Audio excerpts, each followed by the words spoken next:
ମୁଁ ସ୍ମିତା ଆପଣ ସମସ୍ତଙ୍କୁ ସ୍ୱାଗତ କରୁଛି ଲର୍ନ ଇନ୍ ପାଇପଲାଇନ ଚ୍ୟାନେଲକୁ। ଏହି ଚ୍ୟାନେଲରେ ଆମେ ପାଞ୍ଚ ଧାଡିରେ ମହାପୁରୁଷଙ୍କ ଜୀବନୀ ବିଷୟରେ ଜାଣନ୍ତି।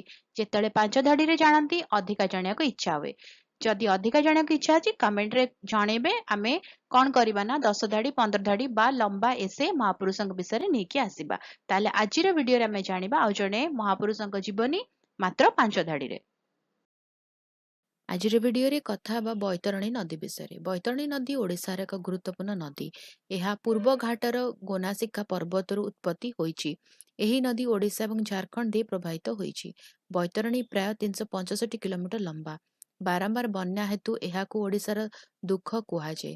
ଏହି ନଦୀ ଜଳସେଚନ ଏବଂ କୃଷି ପାଇଁ ପାଣି ଯୋଗାଇଥାଏ। ବୈତରଣୀ ଏହା କୂଳରେ ବାସ କରୁଥିବା ଅନେକ ଲୋକଙ୍କ ଜୀବିକା ନିର୍ବାହରେ ସହାୟକ ହୁଏ। ଏହା ଧାମରା ନିକଟରେ ବ୍ରାହ୍ମଣୀ ନଦୀ ସହିତ ମିଶିଥାଏ। ନଦୀ ଶେଷରେ ବଙ୍ଗୋପସାଗରରେ ମିଶିଯାଏ। ବୈତରଣୀ ଏହି ଅଞ୍ଚଳର ଅର୍ଥନୀତି ଏବଂ ପରିବେଶରେ ଏକ ଗୁରୁତ୍ୱପୂର୍ଣ୍ଣ ଭୂମିକା ଗ୍ରହଣ କରେ। ଭିଡ଼ିଓଟି କେମିତି ଲାଗିଲା ମୋତେ କମେଣ୍ଟ କରିକି ଜଣାଇବ। ଯଦି ଭଲ ଲାଗିଲା ତାହେଲେ ଲାଇକ୍ କରିଦେବ, ଭିଡ଼ିଓକୁ ସହିତ ସେୟାର କର, ଚ୍ୟାନେଲକୁ ସବସ୍କ୍ରାଇବ କରି ବେଲ୍ ଆଇକନ୍ ପ୍ରେସ୍ କରି ଅଲ୍ ନୋଟିଫିକେସନକୁ ଅନ୍ ରଖିଥାଅ। ତାହେଲେ ରହୁଛି ଦେଖା ଆଗାମୀ ଭିଡ଼ିଓରେ।